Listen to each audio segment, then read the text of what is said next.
All right, welcome, my friends, to Extreme Health Radio. This is episode 661. Let me just turn that down a little bit so that you guys can hear me. I hope you guys are doing great wherever you are in the world today. Thanks so much for joining us. This is going to be a really cool show because, as you know, I like to provide information that can help us heal ourselves and help us do things at home to help take care of our health rather than having to rely on going to a doctor. So this is going to be a really cool show with Amandha Vollmer, and we will introduce her. We'll talk about Dmso in just a second. If you're new to the show, we broadcast live every Friday morning at 10:45 a.m.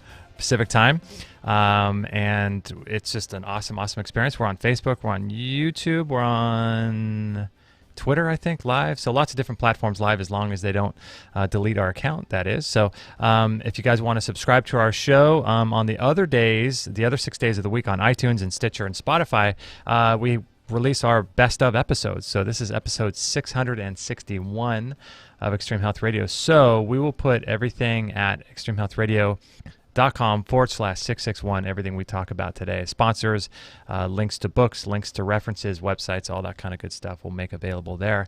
And I was telling Amanda before we started that I was made aware of her work through a series of different emails from listeners saying you have to have Amanda on the show. And this is going to be really fun because I was reading some of her background, and first of all, she holds a Bachelor of Science in Agricultural Biotechnology from the University of Lethbridge in Alberta, Canada, and a degree of Doctor of Naturopathic Medicine from the Canadian College of Naturopathic Medicine in 2008 in Toronto. But she has been, my gosh, let me just read you some of the other things that she's really into. It's really cool. She has interest in orthomolecular medicine, German New Medicine, which is really cool. We've done a number of shows on German New Medicine and recall healing. She's really interested in vibrational therapies, gemstone therapies, permaculture gardening, wildcrafting, and she does holistic events and helps people around the world and has been doing so since 2008. She works with Reiki, Rife machines, cold laser treatments. I mean, she covers the gamut, and so really, really cool. So let me bring her up on the show here and introduce her. Amanda, thanks so much for being on the show. Hi, thank you so much for having me. Yeah, so I was going through and reading a bunch of your, social media posts and things, and you are a really well-rounded kind of person. Like I was just mentioning, orthomolecular medicine, German New Medicine. We're going to be talking today about Dmso. How did all this start for you? Probably birth. Yeah. My journey's been an interesting one, and it really just comes from me being a natural seeker. You know, some people, they're just thirsty for knowledge. They're thirsty for truth. They want to know why they're here. They want to understand their purpose and their path. And for me, that was just the way I always was. I was always very introspective, and I was always interested in the fabric of our reality from a very young age. And I wanted to break things apart and put things back together again. So those were some of my early days of, dismantling, remote controls and other gadgets, and just trying to figure out all of the mechanisms of this reality. And from there, it just went into nature, the love of animals, understanding that I'm a natural being and I'm connected to all these things. And then my experiences took me through some trauma with losing all of my grandparents to the modern medical establishment. And I'd already been studying a lot of holistic therapies at that time, but it was a really huge awakening for me because I realized how dysfunctional the system, the society was. I started to awaken to a lot of the hidden shadow side of this world. And that changed a lot of my direction and perceptions. And then I became more passionate about learning everything I could, because I would never want anyone to go through what my grandparents went through, which to me was just wholesale murder. And to have all of my grandparents go through it was quite remarkable and had a big imprint on the way that I moved forward from there. And that's when I started to go deeper into the knowledge. Mm-hmm. Yeah, it sounds like a similar situation to me. I watched my mom go through cancer in 1995, and she had non-Hodgkin's lymphoma, I think. And, it's the craziest thing is like, for someone who champions natural healing, like my mom is still alive. She's 80 years old now and went through a series of different cancers, but seeing what it does to someone's body, it's horrific and barbaric, isn't it? You learn a lot by watching a loved one go through that, don't you? Oh yeah, definitely. And you see all layers of the psyche, and you see belief systems, and it's one of the greatest challenges, really. And I think, like, I've come to in my awarenesses now that this world is very much about growth and learning, and also expanding and having really profound experiences, things that etch the soul that you take home with you. And despite the terrible things, there are still lessons through it for people. But my sense is that things have been manipulated so that there's useless suffering, mm-hmm. and that there's ways that we can choose to learn the lesson in a more gentle, easier way, rather than continually having to suffer through the same cycle over and over and over again. Mm-hmm. And we have choices. We do have free will within that path, and how we can choose to go about it. Do we want it to be hard? Do we want it to be easier on us? But that's our decision. And how to help people see themselves. And I'm a very strong mirror for people, which can be really challenging because I speak the truth. I'm pretty blunt at times, and I have a pretty warped sense of humor. So that can come through in all kinds of ways that I might not have anticipated. However, that mirror can be very hard for a lot of people when they see someone who's a healer like that, mm-hmm. and then their issues are reflected.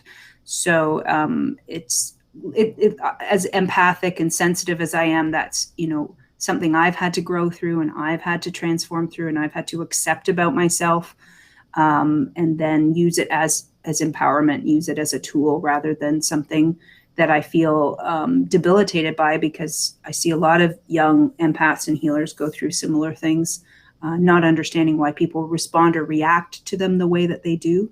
And once they understand about transference, and once they understand about mirroring, they can realize it's not about them at all.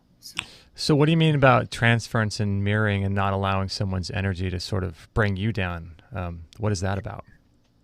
Well, it's been a life. I'm 40. I'll be 46 in August. It's been a lifelong learning for me. Mm-hmm. I read a book when I was still in my 20s by Judith Orloff called Second Sight. And it was so important, that book, for me, because I felt always other people's energies, and not just their thoughts and emotions, but also physical ailments I would feel. And I would know immediately what that person was going through because I could feel it inside my body. So if someone had arthritis, I would start to feel arthritis symptoms in my body. If someone was going through gastrointestinal pains or ovarian pains, I would also get that. And I didn't understand at the time what was happening to me. And then I slowly started to, after reading this important book, I realized, okay, this is actually a gift. And this is a sensitivity that I can hone and I can chisel. So I can use it now to assist people in understanding what's going on with them. And it's a validation. And in the holistic medicine field, it's very valuable because, I don't always need to use tests and scans and these sorts of things, because I can use the internal processes that we have to scan the body, to get feedback through my own form, but not to take it on as my own. And that was where I started to make mistakes. Even throughout my naturopathic schooling, I would see clients and I would take it on. And somehow I felt as if, well, if I can do it for someone, I should. And I had that mindset that we love, when we love, we want to lift burdens off people, mm-hmm. right?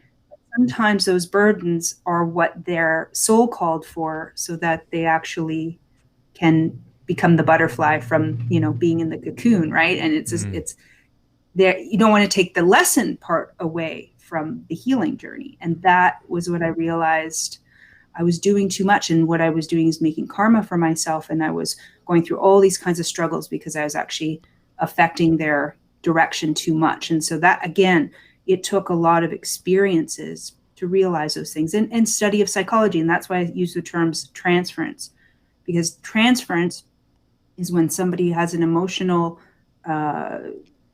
vibration and they lop it onto you because they're not comfortable, happy with having it. They don't want it. They want it offloaded, and they'll dump it onto you.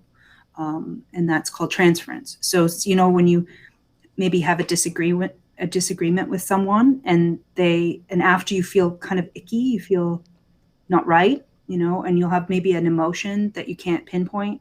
If you're not aware of your thoughts, feelings, emotions, and all of these things that are you, and can't identify self from non-self, you might think there's something wrong with you or whatever. But really that individual has courted you, they've dumped onto you, and they'll feel better, but you'll feel worse until you can clear it. And that's why that book was so important, because it had tools and resources for how to actually get rid of things that weren't my own energies, and how to identify who my stuff from other people's stuff. And I still do the same exercises to this day.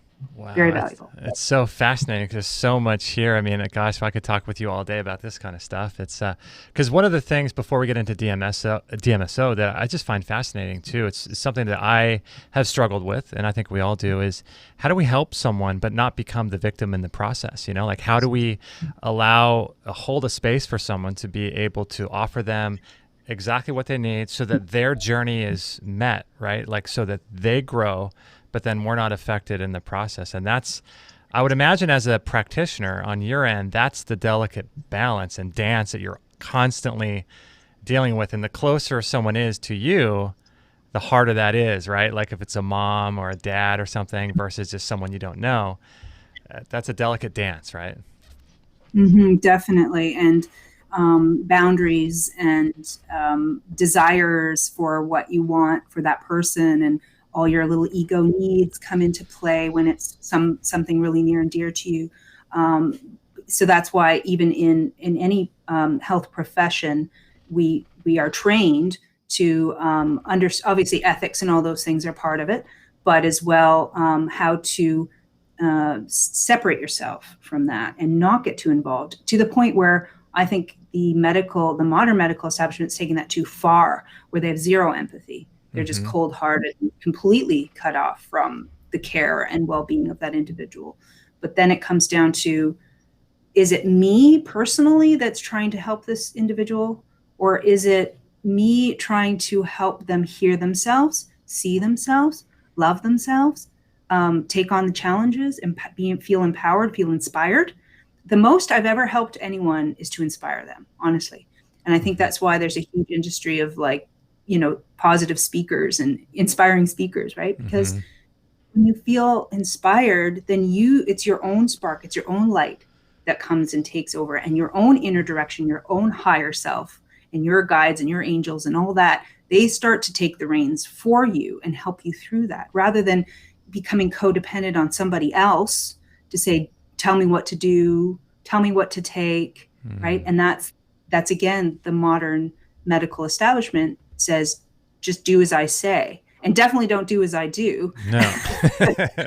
Yeah. But you know what I'm saying? Like just the order following, because that's then a child. A child listens to the parents' orders, but what you want to foster in the child is their own independence and their own inner awareness, right? And that's the same thing when you have a patient before you. You want to encourage them to become brave and be courageous and face the thing that they're avoiding, because that's the majority of the diseased state, is avoiding very important aspects of their life that they're just not acknowledging or accepting, right? And then get some powerful transformation. And that's also why I like using the Reiki and the energy healing. Yeah, it's so fascinating. There's a guest on our show, a friend of ours, Dr. Richard Massey. I don't know if you're familiar with him. He's a great or used to be an anesthesiologist, medical doctor in Texas, and he was sharing with me something that was really fascinating about all this a while back about, I think it was based on the work of Carl Jung, and it's called Cartman's Drama Triangle. And it's fascinating because he was saying that people live in one of three energy fields, and that's the victim, the perpetrator, and the helper. And most of the time, if you're in natural health, like you and me, we're the helper energy field. And he was saying that people that have the strongest immunity, you would think might be either the victim or the helper, but the people with the strongest immunity in his research has been the perpetrator. Those that just say, you know what, I'm going to go through life, I'm going to do what I want, like the Warren Buffetts of the world, and they just, they do their thing, or maybe, these guys that live till they're 95 or 100 years old, and they just love their work and they just do what they do. But he was saying one of the things that was really fascinating was that the victim is the helper is the energy field with the weakest immune system. And if we don't correct that, we begin the journey of becoming sicker than the person we're trying to help, because we take that on. And I just found that Cartman's Drama Triangle super fascinating. For me, it's been big to sort of, I've got people in my life that I'm trying to help, but I'm learning to let them have their journey, and allow me to be a part of it, but I'm not trying to fix everyone. And giving that up was a big lesson for me. No, yeah, that is huge for anyone. And also, I think we work with various archetypes and throughout our lives, so we could become the helper, and then that being the helper can put you into victimhood, because if you've been taken advantage of, right, and you wonder why all that's happening, then you can go easily into victimhood, and then from there you can say, well, screw everyone, I'm going to go and do my own thing. Yeah. And go into the other one. So you can bounce around through all those. I've been all those things. I think I've been every archetype. Well, I'm very expanded, so I can easily fit into these roles as I feel I need to for that at any given moment, which is part of being, when you're able to mirror for people, you can help them by showing them what they need through the archetype. And so that's part of this skill set as well, from my experiences. But it's challenging because you have to always, it's so subtle, and you have to make sure your ego is not involved. And I've learned, I've done it all, so I've made all the mistakes. So I'm almost a pro, because I think I've made like every possible mistake multiple times, because that's how you learn, right? You make mistakes. At this stage now, I feel that I'm coming into that groundedness where I can see, and also confidence, because you don't know if you give them an herb or you give them a homeopathic or you prescribe them DMSO or whatever, then are they going to get better? Is it the right thing? Is it, do you stay the course? Do you change the course, right?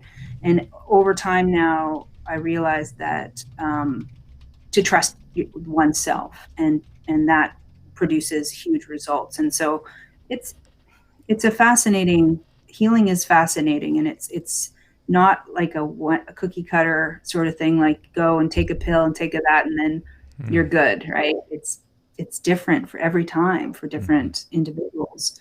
But yeah, there's a lot of super fascinating. We're with Amandha Vollmer from healingwithdmso.com, and this is episode 661. So if you want to grab the show notes, just go to extremehealthradio.com/661 if you're listening on a podcast. So getting into DMSO, I was sent your video about DMSO, and I've been using it myself for years and years and years. And it's quite an interesting and fascinating subject when you get into the history of it, the politics about it, the different legislations about it, and the availability of it. So take us into your little journey about how you got started looking deeper into this sort of magical substance, and how you began all that. Well, it was one of those things that you do learn about in naturopathic college. It wasn't a new substance name to me. It just wasn't anything that I was really using.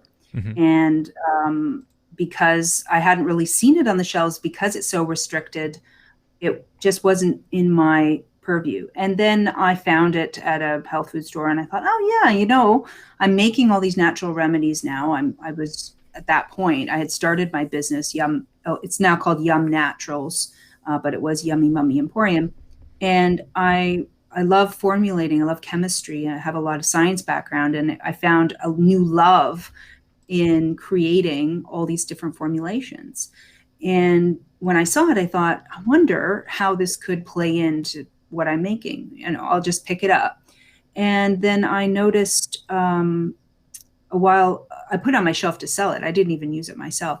And then I had an episode of a mite infection on my arms. And I used it for that because I was kind of desperate to clear it up. It was very irritated skin and itchy. And I couldn't believe the response, the skin response. So to me, that said, wow, this is something. This is heat producing. This is redness producing. This is powerful stuff. I need to know more. And that just propelled me into looking it up. And then once I'd watched 1 or 2 videos, I think, and then I found Stanley Jacobs' science, and I read, I couldn't stop. It was like something took me over, and I just couldn't stop reading. I just read every study I could get my hands on, and I became so excited about it because I couldn't believe what I was reading. It was like, stops heart attacks, can stop an ischemic or blood type of stroke where the blood is cut off. It can, for pain. I was always looking for things for pain because so many people suffer, and there's such a huge problem with pharmaceutical addictions to pain meds and inflammation. We have all these kinds of inflammatory diseases. And it was blowing my mind. And I had just started doing videos a few years back. And I just, when passion comes, you just got to ride it. You got to listen to it. And that's what happened. And I just let all that passion out in that video. I even had the store open. So it was a risk that I could have been interrupted, whatever. I just listened and did it. Wow. I did it as a live video. And because, again, that enthusiasm and all the science backed, it really just took off and it went viral. That was the first video I'd ever had that went far reaching. And it was kind of exciting. And it was just one of those things. And then I was approached about a year after that or so by a publisher. And they said, would you write a book about it?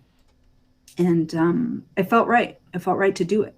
And it was a lot of work. It was Booker. I have my hats off to all authors because so I've written scientific papers. I've written all kinds of essays and theses and blog, whatever. I like writing. Okay. But this process is completely different. It's painful.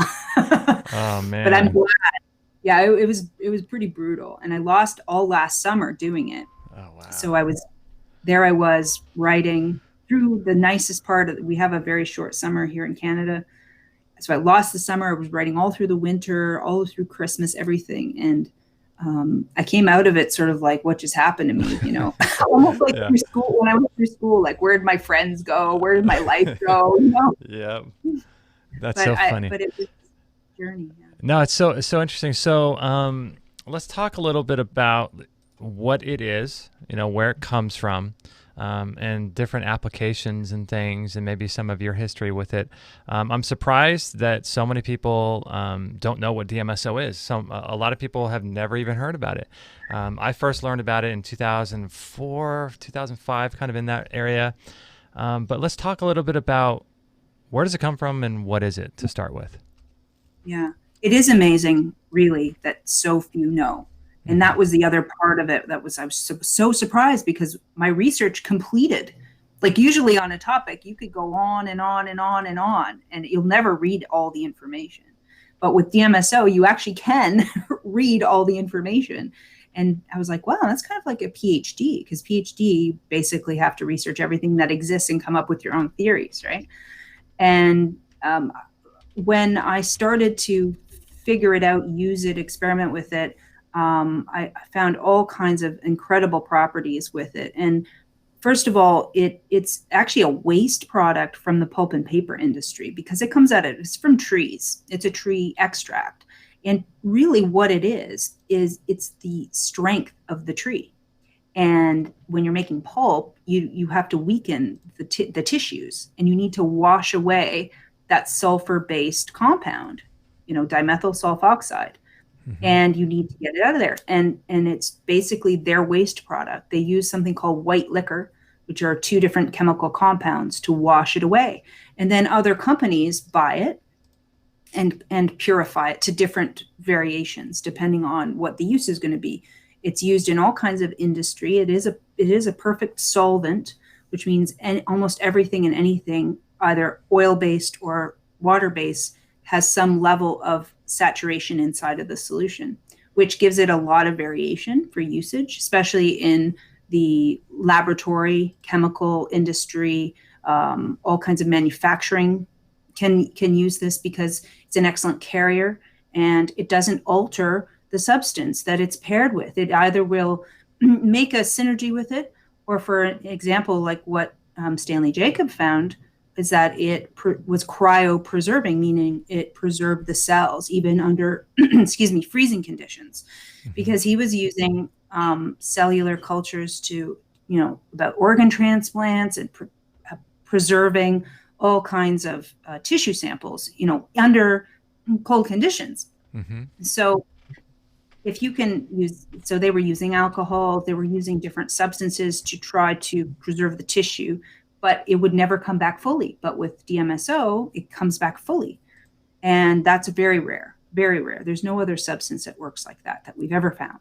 So are they currently using DMSO to store tissues now, or is it some other? I feel like that's not mainstream yet, is it?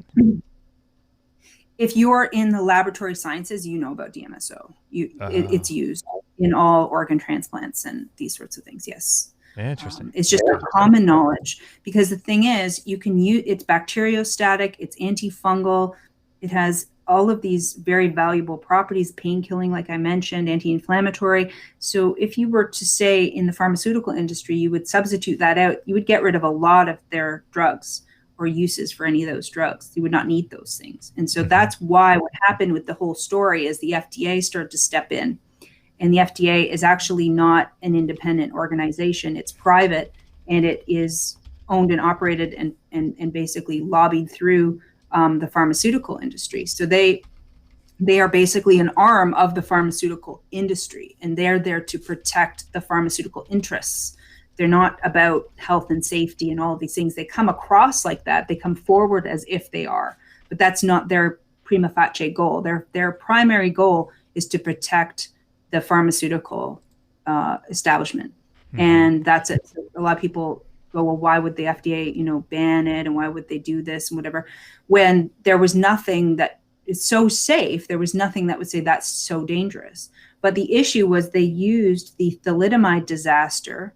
Even though it was pretty much blocked in the United States, it still got through in a few cases. Like a good chunk of states did use it to detriment, because children are born without arms and legs using that drug. And pregnant women were given it because it is an antiemetic, which means they wouldn't throw up. So unfortunately, that DMSO was rediscovered really on the heels of that. And so everybody was really gun shy, and I think they more or less used that opportunity to say, we're not going to approve it, we're going to pull it, we're going to stop all studies, and it was based on one study that suggested, and these were super high doses injected into animals, that it blurred the lens of those animals.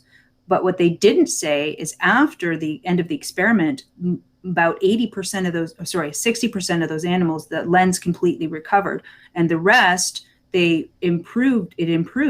But this is like the levels of DMSO. You would never do that in your body. And anyway, that was never repeated in human studies. And so, but they used that and the thalidomide to just shut it all down completely.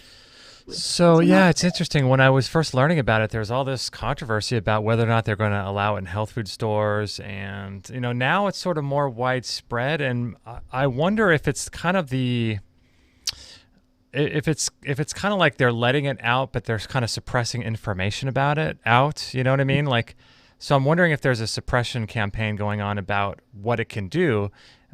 We could still sell it. We just can't talk about what it does. Is that kind of what you see going on too? Yeah, it's similar to the attack on colloidal silver. You can buy ionic silver, colloidal silver, these sorts of things in the health food stores. You can't make any claims, of course. And also, if you go to look up information, you're going to get a lot of attack or negative press on that where they try to control the data stream, or they'll have fake news like this guy turned blue because he drank colloidal silver, and they try to scare people out of it. Same thing with DMSO, that it's, causes this or that problem. It can burn you or whatever. It's one of those products you just need to understand how to use it, and then what the do's and the don'ts. And that's partly why I wrote the book, was so that people can now feel confident to use it, because they know how not to apply it, right? And then properly how to not, mix it. Why would you mix it with a metal or an oil that from your car?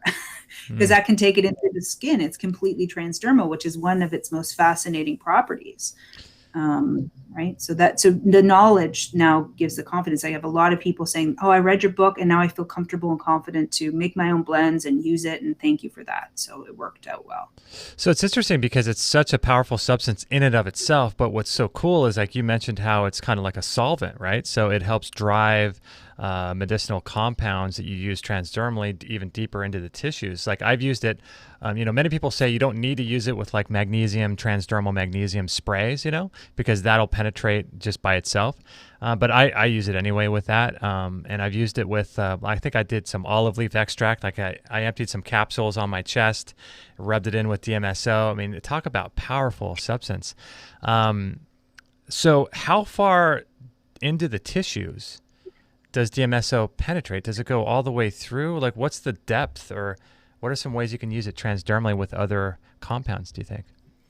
Yeah, that's the most fascinating aspect, and where I feel driven to do even more work. And at some point, I would love to do specific research on just that exact thing. It penetrates through the barriers of the skin in 3 different ways, and we only have really 4 main barriers that keep our skin in its its integrity. So there we go. I usually shut it down. No worries. That's all good. That's my phone. Anyway, so the compounds are endless. The only restriction is the weight, the molecular weight, because if it's too heavy, it won't pull it through. It does have a limit to its carrying capacity.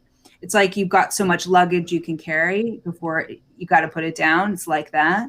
And that will also determine how the route in which it takes it through the skin and how deep it'll penetrate it. And we don't really have that science done, all right? Because it's very intricate and specific, but we do have clinical experiences that we can sort of get a feel for it, because the great thing about it is once you apply it on the skin, you actually taste it in your mouth.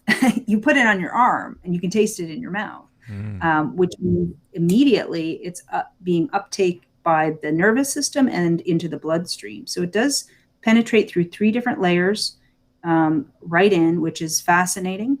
And it has a very intimate relationship with water. And it does this little dance with water. So it'll like hold hands and then flip it with another water molecule, and then another hand of water will come in, it'll flip again. And so oh my gosh, I'm so sorry. No worries.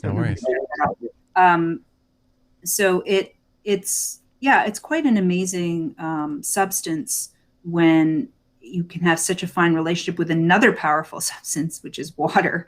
And that science of it in and of itself, water with DMSO is a whole other category, because depending on how many molecules of water, depending on how many molecules of DMSO, all of those things, it'll change its chemistry based on concentration, you could study this for lifetimes and never get all the knowledge, that's what's amazing about it. So yeah, you can mix it with all kinds of things. If you want to carry it through the skin, you can actually eat food through DMSO, meaning if you have gastrointestinal absorption issues, you can actually take the DMSO, blend it with vitamins and minerals, and feed yourself that way, which they have done in a case of a boy who had a intestinal torsion, and they had to remove most of his intestines. And they kept him alive that way, feeding him that way, because the IV wasn't even at that point working because all his veins had collapsed. My goodness, this is so insane and so great. We're with Amandha Vollmer. This is episode 661. If you want to check out her website, it is healingwithdmso.com. And we're going to take a little break right now, but this is just such fascinating information, and I hope you guys are enjoying the show. I love talking about stuff like this because it's like DMSO can be found anywhere, and it's so cheap, and you can get it online. You can get it at your local health food store. Most stores sell it, and it can be part of your daily life. And if you learn how to use it, you can use it on so many different ailments and chronic and acute conditions. It's such a cool substance. And so I hope you're enjoying the show. We're going to take a little bit of a break right now. I wanted to tell you about this really cool product here called Colostrum. And this is something that I take almost every single day. I love this stuff. Listen to what our buddy Daniel Vitalis has to say about Colostrum. So colostrum is the first food that all baby mammals receive, or all natural baby mammals receive. So when we were born, our mother's breasts were initially filled with colostrum before actually there was any milk available to us. And in an ideal circumstance, that's the first thing we drink. Well, the same is true for all mammals, and it's especially true for cows.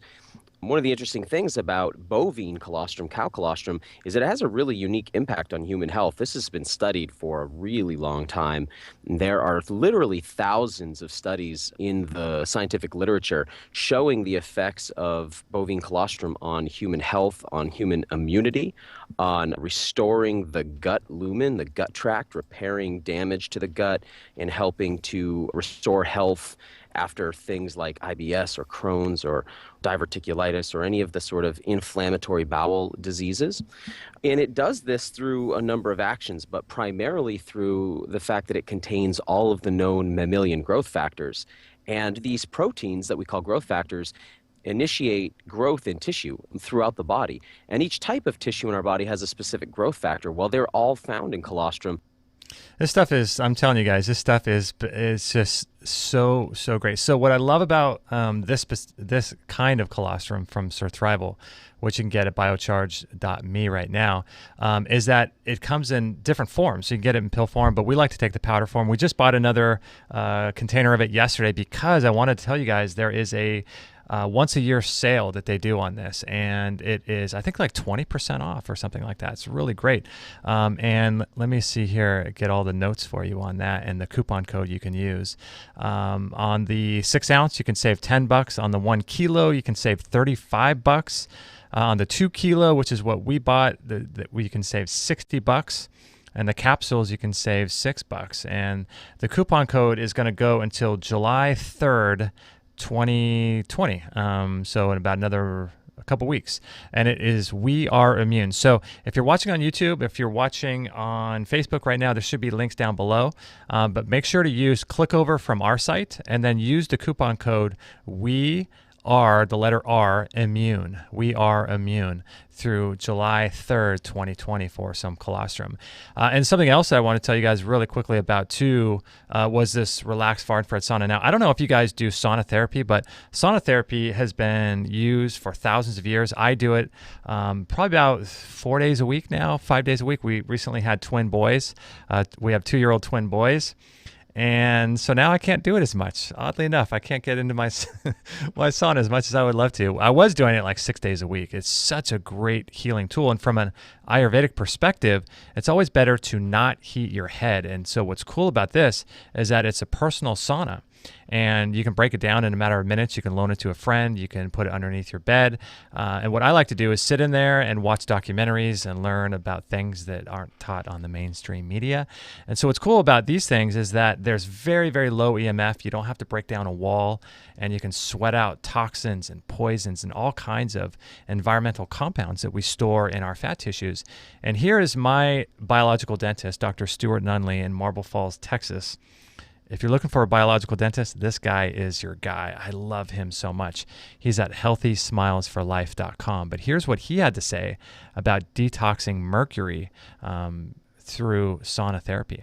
You know what I chose to do? I chose to go very, very slow as I detox. So one of the things that I did is I invested in an infrared sauna, which was huge. That was a big, big part of my healing because, interestingly enough, many times patients who have heavy metal toxicity lose the ability to sweat. And so I was one of those. I could not break a sweat. And the infrared sauna helped me to retrain my body to be able to sweat. It was a huge part of my overall detox. Doesn't Dr. Huggins say, as long as there's more going out than what's coming in, you're okay? Absolutely. Yeah, and I think he's right. I think he's absolutely right on that. Yeah, so Dr. Nunley was, he thought he had ALS at one point. He had so much mercury from removing mercury amalgam fillings without proper protection before he knew better. And sauna therapy was one of the things he used to overcome that. And here's Robert Young talking about the same thing, sauna and detoxification. You mentioned the sauna. The reason why we go into the sauna is to induce a fever. Because when we induce a fever, our pores open to remove these acidic toxins. The reason why we jump on a rebounder is to activate the lymphatic system to remove acids out through the pores of the skin, which is the largest elimination organ of the body. So we do this on a daily basis. And this is when you enjoy the greatest level of health and vitality. Take your money and invest in yourself and educate yourself and take care of your bodies. You know, go buy a rebounder, go buy a infrared sauna, go buy organically non-GMO'd food. That's your healthcare plan.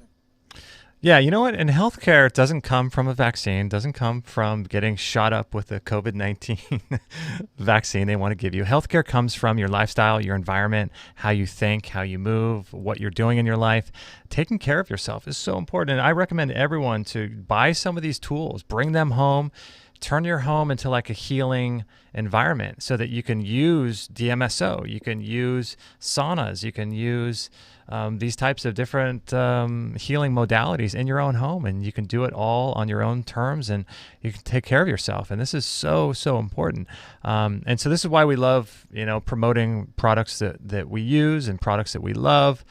Just great things. You can take control over your own health and healing, and that's what I love to do. So if you guys are looking for a really great sauna, we have multiple different kinds on biochargeme.com. We have the wooden ones. We have this one here, the Relax Far Infrared Sauna. We have ozone saunas. We have all kinds of different saunas, near infrared, far infrared. So if you're looking for a healing device like a sauna, check out biochargeme.com. If you're watching on YouTube or Facebook, there should be links in the description. If you are listening on a podcast, I'll make sure everything is available at extremehealthradio.com/661. And we're going to get back to Amandha Vollmer and talk more about how to take control of our health with Dmso right after this. You're listening to Extreme Health Radio, and I hope you're enjoying this show. Please share it with your friends by tagging @Extreme Health Radio on Instagram. Stay tuned for new shows weekly. Yeah, my friends, we are on Instagram. If you want to follow us and keep up to date with everything we have going on, I'd love to have you on there. It's a fun little platform for as long as they will have us until things go south. Hopefully they don't, but that's just our little platform. You can learn more about how we live our life and different things that we're doing to take care of ourselves on Instagram. So come and join us on there. So Amandha, let me bring you back on, and I'm so curious about the different applications, because we're talking before the break about using different substances with Dmso. So I guess it really does depend, like you were saying, the molecular weight, right? So if you use Dmso by itself, how deep can it penetrate if you're not using it with another substance? It'll penetrate all the way into your body through wherever you place it. I mean, if you put it on your muscles, it'll go through the skin, it'll go into the muscles. If you put it over your jugular, it'll go through and into the blood. If you put it on your gum line, it'll go into the root of the tooth. If you put it on, an open wound, you're definitely going to invite it right in. I don't usually suggest you do it right on an open wound because it can sting. But it is actually healing and helpful for burn victims as well, because it's heals up scars and repairs the tissue as it drives through the tissue. Even though if you use it full strength, it can give you hives and redness and even the skin can peel. But even so, it still heals the skin in the end. So when that recovers, the skin integrity is better off than where it was beforehand, which is another incredible thing about it. But it'll go all the way into if you're putting it on lymph nodes, it's in the lymph node. Basically, the studies show that wherever you put it on the body, it winds up everywhere else in the body. So if you put it on your toe, within 20 or 30 minutes, they find it in the brain. If you put it over your chest, they'll find it in your toe. It'll permeate everywhere, and it crosses the blood-brain barrier, and which is another nice thing about it, because you can use it for a lot of healing of the brain, and you can combine it with things that you would normally use to repair tissues of the brain, like mushrooms, for example, or different types of substances get magnesium through the brain easier, et cetera, whatever if you want to use lion's mane, or any of these things to heal the tissue. That's why you can pair it, or you can prime, where you take the DMSO, wait about 10 minutes, and then take whatever else you were going to take for maximum absorption.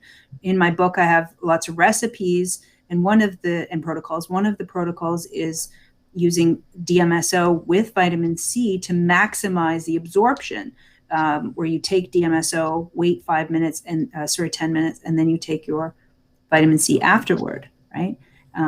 There's all kinds of methods now the tissue of the gut will be open and receiving at that point, right? So that means you get better assimilation, absorption. And not only that, but it helps with delivery, because it increases the blood flow. So you'll get more of the delivery of the nutrient to your target area. So it accelerates and enhances everything you're already doing. Is it, assuming you have the DMSO and it's like in glass, not in plastic, so it's not leaching anything, assuming it's a good quality DMSO, is it okay to drink, do you think? Yeah, ingestion. And by the way, I just did a video clearing up plastics in DMSO very specifically. And in the book, I have a list of plastics that are DMSO inert or safe, and plastics that should not be mixed with DMSO. Because there are safe plastics that can be used with it without any leaching whatsoever. But the main thing is their ingestion is that you don't go past 50%, because in the eye, any orifice, you have mucous membranes, okay? And you don't want to damage that skin. It's very tender. And so 50% solutions are max for ingestion. And generally I go lighter than that. And I suggest in my book, 1 teaspoon of pure DMSO, which is 99.995% pharma grade, which I do prefer being stored in glass, because it is the pure solvent. And you don't know how long it was extracted and how long it sit, and the temperature controls and all of those things. So just to be prudent, I do prefer the pure to be in glass, and that's the only way that I carry it, pure. And then you drink that in 5 ounces of water, distilled water, pure water, like pure fresh spring water, or juice that you've pressed, or juice that you trust that doesn't have any additives or anything negative in it. And you take that once a day, or you can take it twice a day. But that's generally the way you ingest it, for, either general health, or if you're treating something that way. You can also use it in a nebulizer maximum, again, 50%, but always start slow and work up to your doses. If you have lung conditions and asthma, for example, or emphysema. Interesting. Yeah, I was going to ask you about nebulization, because that's sort of a way of using a medical grade component like a nebulizer, but hijacking it for natural purposes, because I use that with colloidal silver sometimes during the winter months, but I guess I could do a liquid DMSO in that case, right? Yep. And you could just say you still want to use your colloidal silver, you can blend it. You can put a few drops of DMSO in the mixture you already used to enhance the absorption. You could do it where you say put a 20% with distilled water in the nebulizer, breathe that in, ensure that that's set up same like what I said with the stomach absorption, and then do your colloidal silver so you get even more of delivery to the deeper tissues. And the only thing you just have to be careful is finding out what plastic your nebulizer uses. If it's a certain softer plastics are not cohesive with DMSO. Now, at that concentration and how rapidly you use it, you're pretty much in a good position with most of them, but just it's always good to find out what type of plastics they're using in your nebulizer before you start to do that. Do we know if there's any issues with Dmso and gut bacteria? No. Actually, what's amazing is it always seems to support. It doesn't ever seem to diminish or deplete. Even when you're doing something like you're on chemo or you're on some kind of heavy drug, what we notice again and again, that even if people start to use it, say they use my facelift in a jar, which is quite popular because it gets rid of wrinkles, lifts the skin and all these things. People always ask me, can I use it because I'm on this medication?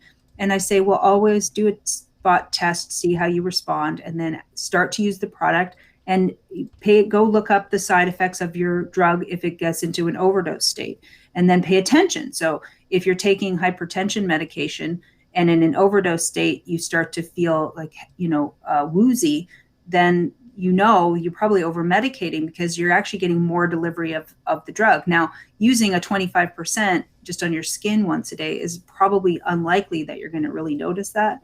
But if you're, on a lot of medications, you're really sick, the problem that people will see is it starts to detox them. And so it won't kill the bacteria. It is bacteriostatic. It won't touch things that are your own, yourself, because it vibrates differently. And most of the bacteria and these things anyway are of your own creation, and they're produced to heal the body and to get rid of toxins. And so Dmso will come in and just enhance that process and support that process so that things can resolve quicker. So if you do have an infection or you do have an issue, it'll resolve the situation quicker. So your body no longer needs to make the so-called pathogenic bacterium or fungus or whatnot to try to repair that area. But it has no bearing on your own microbiome negatively at all. There was no science to show that. And in experience, there was no issues there that we've seen.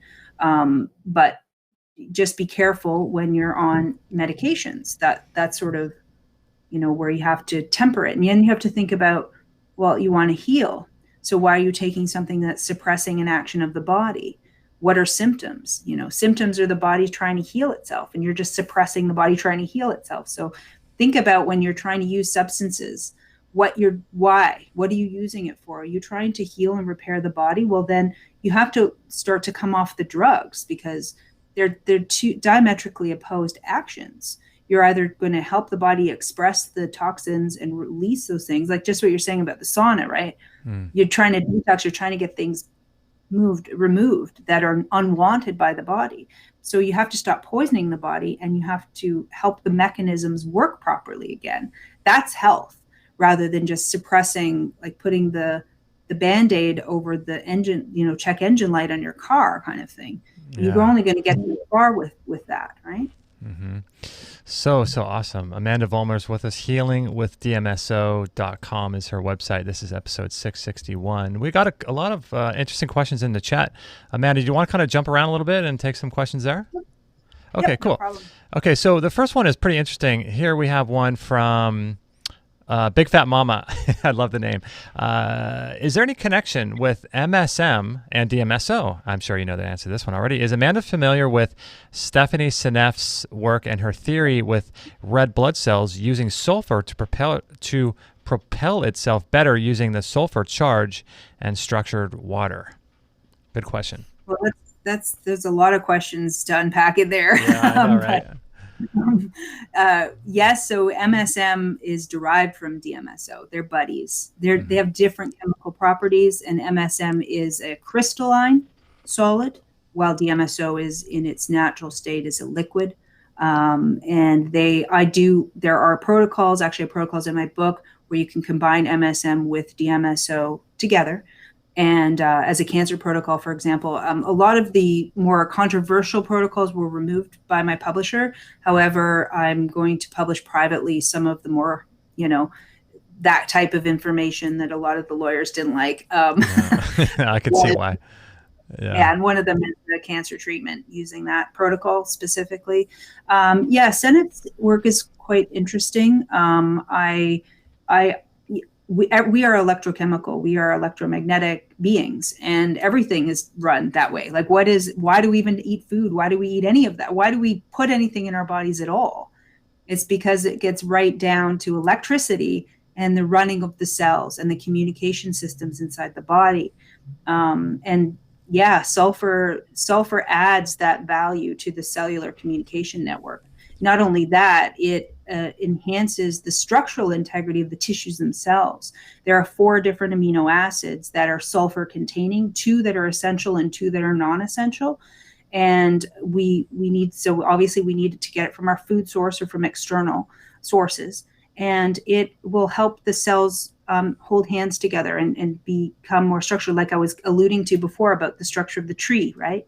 Being strong is what happens inside the body. So you get this network effect going on when you have enough sulfur. And incidentally, before I even found out a bit about DMSO, I was identifying in my clients that many people were deficient in sulfur as one of the main deficiencies. There were a handful of them, but sulfur deficiency is quite common, and I would start to give MSM to satisfy that you'll see it in your skin, hair, nails, all the tissues start to get strong when you take MSM. Same with DMSO. Yeah, it's such a magical compound, sulfur, and it's great for oxygenation of the body and the things. Bobito wants to know, it's an antioxidant, correct? That's what his question. Yes. Actually, in my book, there's a focus on reactive oxygen species, and that it sequesters those, which ROSs are created when you have cell damage from chronic inflammation, for example, and it creates free radicals. And we know about free radicals running around trying to look for stability and tearing apart tissue, which eventually could lead to things like certain types of cancers and so forth, and other issues, which is can compound on itself. And DMSO will sequester those reactive oxygen species. It's fantastic for that. But what's also interesting is that it can flip and become a pro-oxidant, just like when you take super high doses of vitamin C. Vitamin C is an antioxidant, but if you take super high doses of vitamin C, you can actually get an oxidant effect. And oxidant effects are very useful to break down damaged tissue. So we see that with, say, hydrogen peroxide or a chlorine dioxide solution. Those are pro-oxidants, and they're used to break down tumors and all kinds of materials that need to be broken down and taken out of the body. And so it all depends. That's why concentration is important. That's why the state of your terrain, whether you're alkaline or acidic, is important to all of those factors. So there's quite a myriad of chemistry going on in the body. But really excellent question, because DMSO is known primarily as a antioxidant, very strong one. Nice.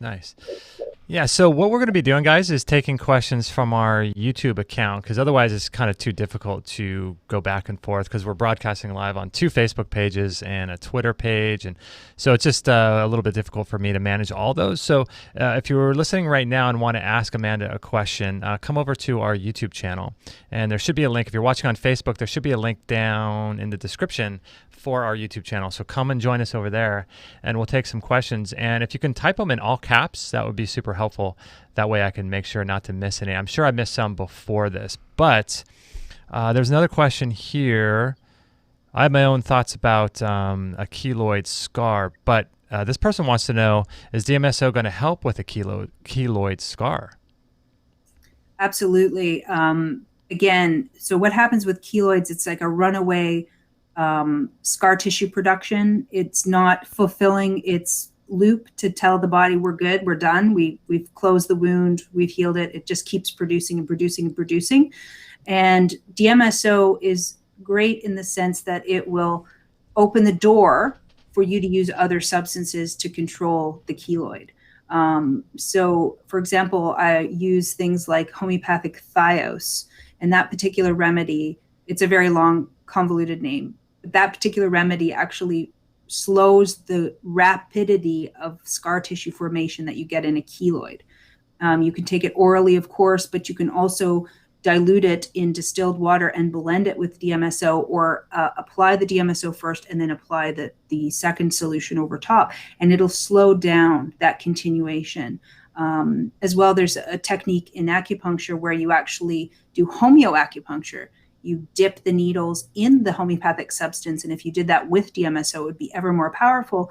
And you do what's called surround the dragon of the keloid, where you put the needles around the wound to deliver the medicine right underneath, because there's a core issue. So it'll keep producing on the top, which you can, soften and so forth with DMSO and some oils and things to try to get it to calm down. But you're really trying to go after the root of that and get that solidified and to stop the proliferation. As well, obviously your diet, your lifestyle factors, all these other factors are important. I definitely would take MSM sulfur as well for that. And lots of vitamin C, probably do high doses of vitamin C as well. Good one. Jason here says, I love this, insane in the membrane, like that old song in the 90s. Need DMSO on the brain. And what's interesting about that is there's lots of applications about using DMSO transdermally on your head, right? Yeah. Oh, yeah. You can, again, if you use it on the temple area, right? I make solutions for the eyes. The eyes are an extension of the brain. You can get through the brain, through the eye, right? So you can apply your 20%, 30 or 40% DMSO with saline solution in the eyes, which I do make, which is on my website, yumnaturals.com. And that one will send you forward to yummymummyemporium.org, because that's the old site, but we're making a nice new one. And that you can use, and it will go into the brain as well. You can use those drops in the ears. And usually when I give brain protocols with DMSO, I suggest front of the neck because of the blood supply, back of the neck because of the brain stem and the I only know the medical terms, but the spine itself, and into the brain to take it up that way through some of the other solutions that are going through the spine. And then temples. So front, back of the neck and temples when treating the brain. And if you can do an eye drop, then you're going to get maximum saturation into that tissue that you're, specifically after. And it is nice because it does detox metals as well. So you will get a metal detox effect from using DMSO. And we do get light metals that are floaty, like aluminum tends to rise in us and go into the brain because it's actually not a heavy metal, it's a light metal. And that's where we see a lot of accumulations of aluminum inside the brain. And so it could go after that. And you can also alternatively take an aluminosilicate like a bentonite clay or a diatomaceous earth in conjunction with the DMSO to accelerate and enhance that grabbing nature and take it out of the body. And I always, always, always say magnesium, topical magnesium in all things, because that means your liver is going to function optimally to get it just out of the body without complications. Gosh, do you have all these protocols in your book? I have a majority of them. There were a lot of them taken out, but most of the really run-of-the-mill ones you can use time and time again are there. And I also address conditions, specific health conditions, and how to use that. I even have a recipe for the eye drops in the book as well. Oh, no way. That's so cool. I'm going to bring that up in just a second, but there's a good question here. There's a good question here about, let me go back to it. Let me just make sure, varicose, spider veins and varicose veins. Can it help with that, do you think? Yeah, I actually make a specific product for that that's been very successful. It's called DMSO Vein Tonic, and it has herbals and some essential oils and things together with the DMSO that can penetrate into the vein itself. I've had people tell me their spider veins just completely dissolve. I had a woman where she had little broken blood vessels all over her face, and she was really embarrassed about it. And that completely cleared those little micro vessels up, which was really nice. And the varicose ones can be really convoluted because there's a lot of torsion in there, a lot of twisting and a lot of knotting. But what I found is people find a lot of pain relief using it, because they are able to, when you stand on your legs too long and you get pooling and things, you get a lot of pain, a lot of even numbness because it affects the nerves. And that product tends to relieve a lot of that pain and lessen the continual damage of that system. For complete healing of those varicosities, you really need a full body protocol because this is coming from the inside. Now, as amazing as DMSO is, you got to think that it's just not, you don't just pop a pill and you're magically well. This is your whole body has to be considered, right? What organs are involved, what your history is, what exposures you've had, all of these things. And so, if you say, oh, I used DMSO and it didn't work, well, that's not that simple. You might be missing key elements that is even allowing the DMSO to do the work in the first place, right? Like if you're low in magnesium, how are you going to process through the liver? Like I alluded to before, right? Mm-hmm. Mm-hmm. Yeah, good question. Lots of good stuff. Let's see. SITAIFUN Mac on YouTube says, are there applications for using DMSO to support healthy hair? So we had a question about hair loss and healthy hair. Are there applications for that, do you think? Yeah, I make a very well-loved, famous product called DMSO Hair Regrowth Spray because it can grow your hair back and it leads to a luscious hair of your existing hair. So it helps that become more thick and viable and so forth. And I've had many, many people use this over the years and they give me lots of feedback, which is really valuable because, you want to know your limitation on the product and you want to know what other factors are involved in hair loss and hair growth. And there are many, of course. So some people find that using DMSO on the scalp, and usually I suggest between a 40 and 50% solution. You can go a little bit higher, but again, you want the skin integrity to be quite well. And this is blended with horsetail, actually. And horsetail has the silica content. So you're actually delivering silica and certain essential oils and with the DMSO into the hair shaft. So it will strengthen the bulb, the root of the hair. The problem is, it's not just about getting the hair strong. There's a blood flow consideration, which the product will help with some level of the blood flow. But then there's a nutrient factor that has to be considered. And there's also a hormone factor that has to be considered. And generally, when I put people on progesterone cream as well as the DMSO, when I can identify that it's clearly a hormone issue, that's when their hair starts to come along. When it's alopecia or something more severe, then we have to look at absorption in the gut and fix all that stuff first before we're going to really get the hair growing back, because that patchiness, there's a nervous system, there's a dermatome problem, which means they have probably a vagal nerve issue or something else internally going on. Do you know what I'm saying? So people think, oh, well, if it's my hair, something wrong with my head, and if I spray DMSO on it, it'll be good. Well, sometimes yes, and I've had lots of people happy with it, but sometimes no, because there's more going on. In like male pattern baldness, for example, they have a testosterone that is turned on them. And it's usually from stress responses that have been runaway cortisol, changing the DHT to something not quite right. And that attacks the bulb of the hair and it falls out. And so until you can get the hormones under control and that process from stopping, you're not really going to get, you might get some existing strength from the hair, but you're not going to get full on recovery until you address the underlying problem. That's awesome. One here from YouTube, way above. He is a member of our Extreme Health Academy, and I was just talking to him on Skype. We do a weekly Skype session with our members, and I was just hanging out with him this morning before the show. He has a question he says, has anyone tried it to use it for psoriasis, rash, or liver detox transdermally? Great question. Oh, yeah, definitely. Absolutely. There's protocols even where you can mix it with castor oil. A lot of people had a good success blending castor oil with DMSO to get the castor oil to absorb even more into deeper layers of tissue. Castor oil is very detoxing. DMSO is very detoxing. It increases glutathione response through the liver. And when you can increase that, it's a master antioxidant on top of the fact that you're using another antioxidant with it, with the DMSO. You're going to sequester or grab toxins from the blood and elsewhere to remove. And again, magnesium will aid that process, and topical is the way to use it because we don't absorb it very well through the gut.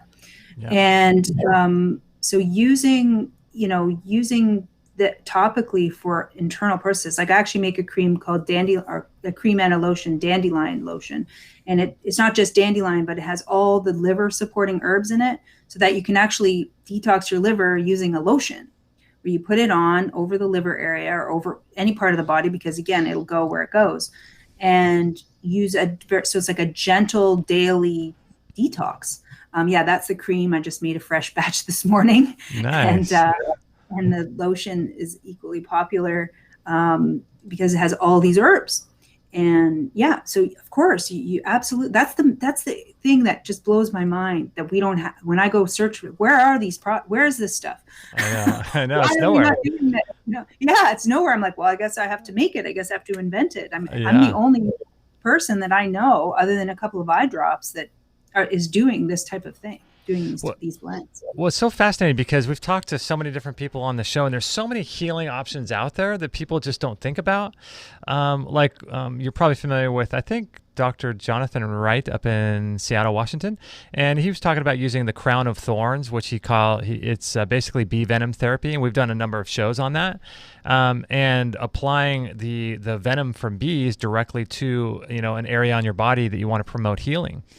But you don't learn about bee venom therapy or DMSO or any of this kind of stuff on the news or mainstream, but the fact that you can combine something so powerful like DMSO with other substances that are so powerful, I think in a week or so we're going to do an entire show on castor oil. And the fact that you can combine these things, I mean, there's a whole lot of potential for amazing products, but also amazing healing for people, right? Oh yeah, I mean, it's endless, really. And there's so much to know, really. It's just, to me, it was exciting because it was something that was still blossoming because of the history and the suppression and the misinformation, whatever, and that it just hadn't flowered yet. Just like all of the things coming to light now, we're in such an awakening, really. And there's things that that have been hidden from us for a long time, but now it's coming to light.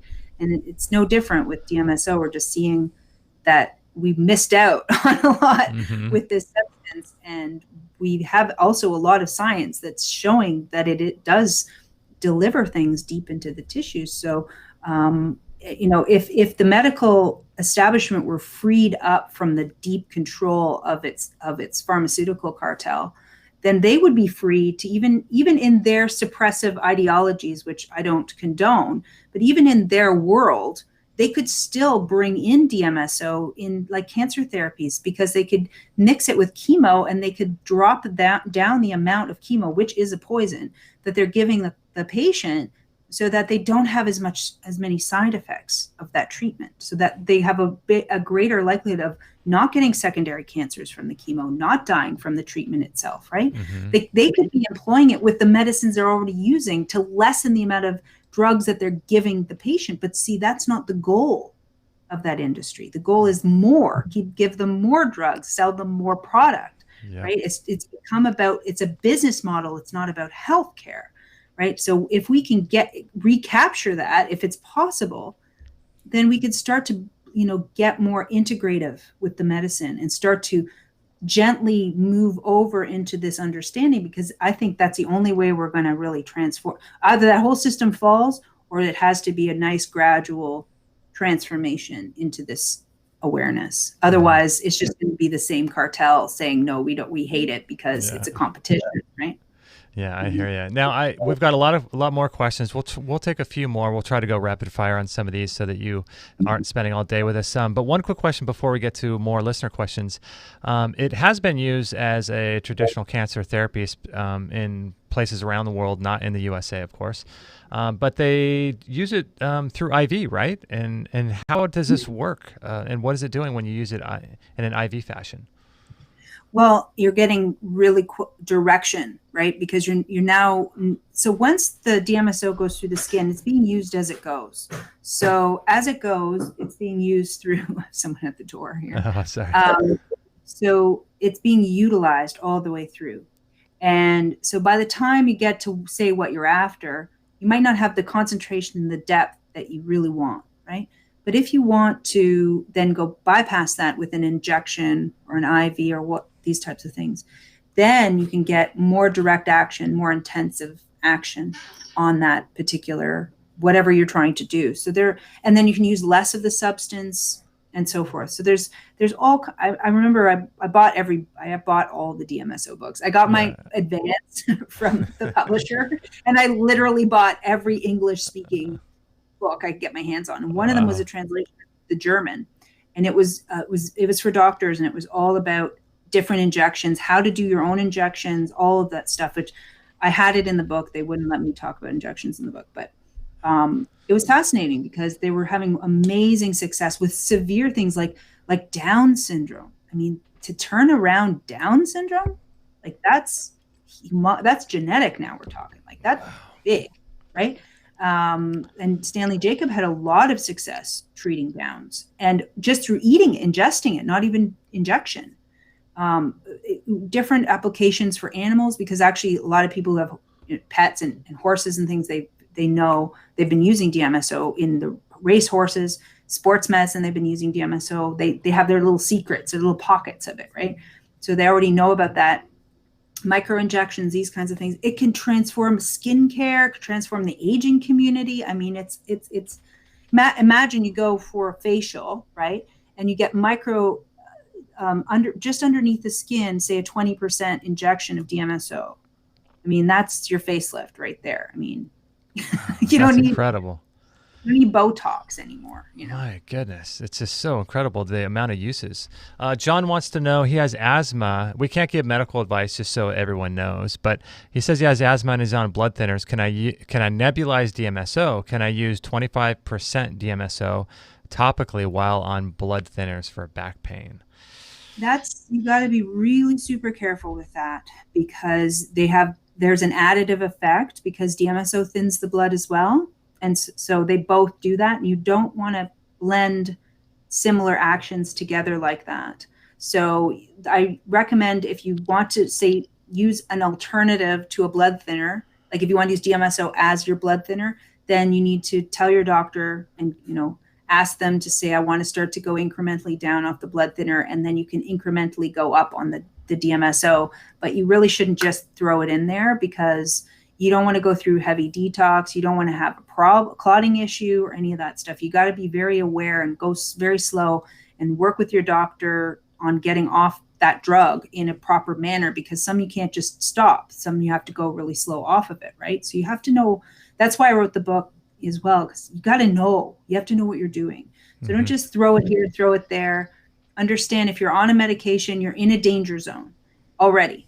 And so you work with a pharmacist. Sometimes you can't get your doctor, but pharmacists will know exactly how to deal with that, how to come slowly or come down to the next level of the drug. And then you can slowly start to incrementally do that.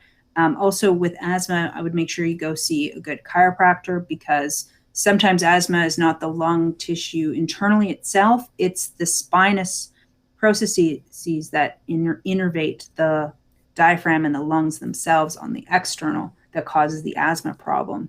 Like you had Dr. Bergman on your show, and he always talks about C3, 4, and 5 keeps the lungs alive, or that kind of thing. So you got to adjust the neck, the cervical spine. Sun Cook wants to know, would DMSO and castor oil be a good for hard moles on the skin? Yeah, absolutely. I would also think about apple cider vinegar with DMSO for those. Interesting. Yeah. What about again? This is my question, and I know we cannot give medical advice, but if someone had some extra cells growing on their skin, would this be something that you could use by itself on those extra cells on the skin, or would this be something that you could combine with something further for something like that? Yeah, both. Understand what it is you're dealing with, and make sure that you're thinking holistically. So it's not just, why is the skin doing that? It's because if there's anything on the skin, you have to treat the liver. The liver is the governor of the skin. If you have issues, skin issues, and you've dealt with nutritional deficiencies, so you're not in it, you're eating well, and you're getting enough sulfur, and you're getting enough vitamin C, and all the things that would take care of tissues, then you have to address what's congested in my liver that's not governing the skin appropriately. The skin is called the Wei Qi in Chinese medicine, and it's basically it's your protective layer. It's your part of your functional defense system. And if you're not taking care of your assimilation processes through your liver and your detox processes, then it's going to suffer, right? It's like the skin is important, but not as important as the the heart and elimination of stool and all of these things, right? So that everything is prioritized in the body. Make sure you address the entire system, right? Mm-hmm. And yes, topical, like I mentioned about the keloid, similar idea, right? Where you're really trying to assist that tissue to repair properly. And there's different salves and different other things that you can combine with that, like the black salve. The true black salve is an eskaryotic, and that's typically has Dmso in it as a huge component. Mm-hmm. Yeah, I've used the black salve for different skin sort of moles and things like that. It works great. Yeah. WC says, excited to see Amanda here. She is a queen. That's so cool. You got a big fan base. This is really cool. Yeah, you're helping a lot of people out there. This is great. Let's see if I can get one more question here for you. You have so many questions. This is so great. Okay, so this one's interesting. How about on the thyroid to heal scar tissue from autoimmune disease? Oh, yeah, absolutely. Bar none. Yeah, get it on there.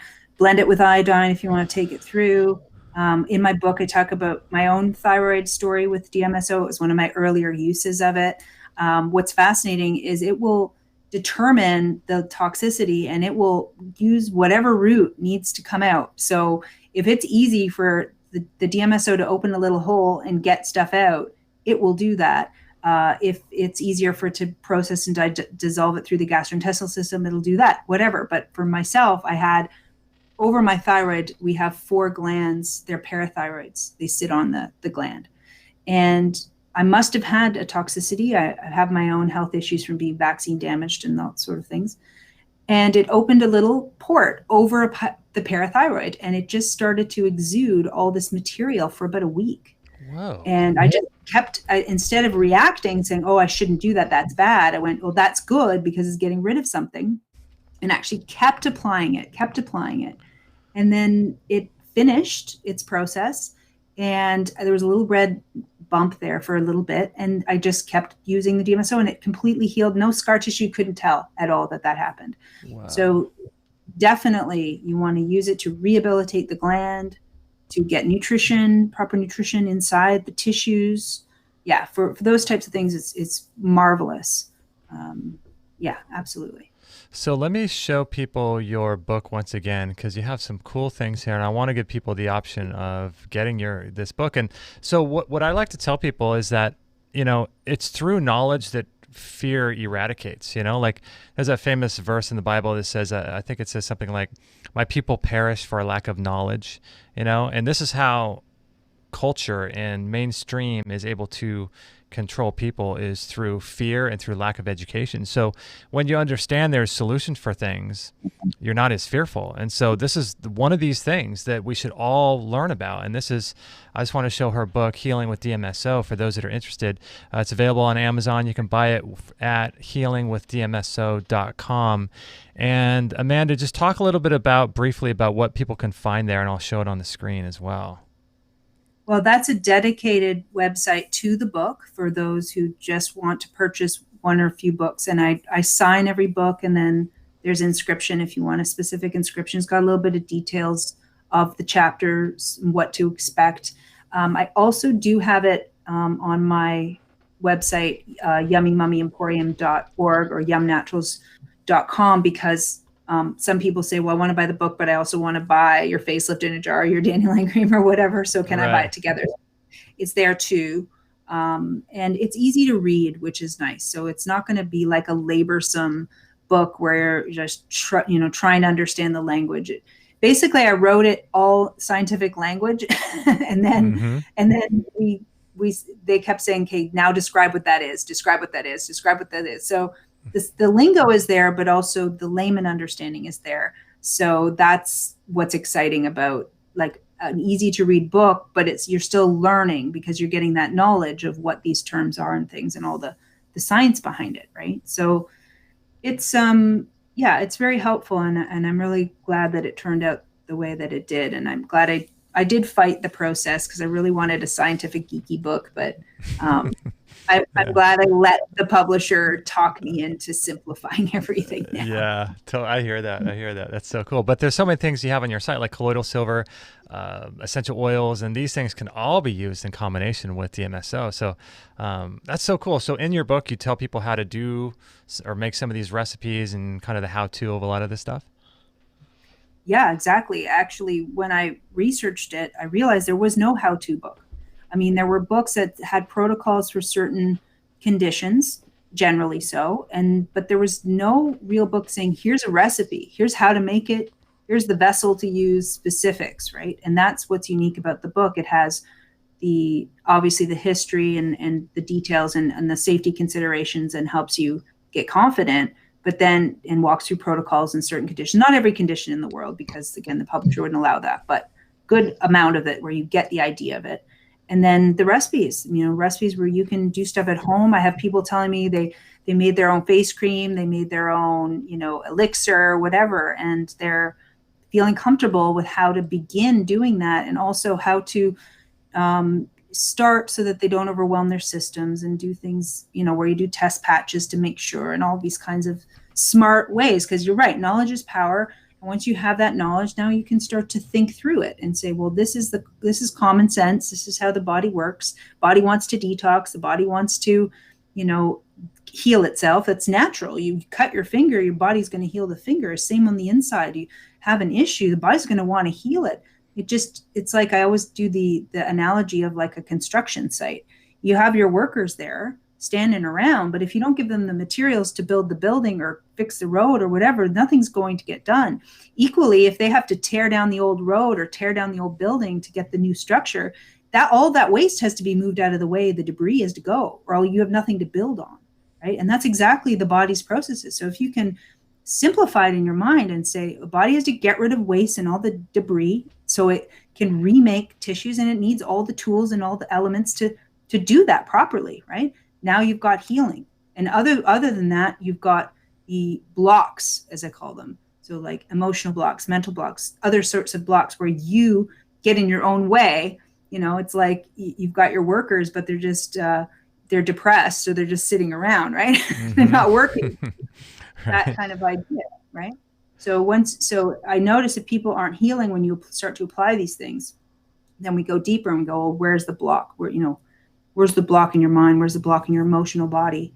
And that's why also I like to do the Reiki and everything, because it clears up a lot of that stuff.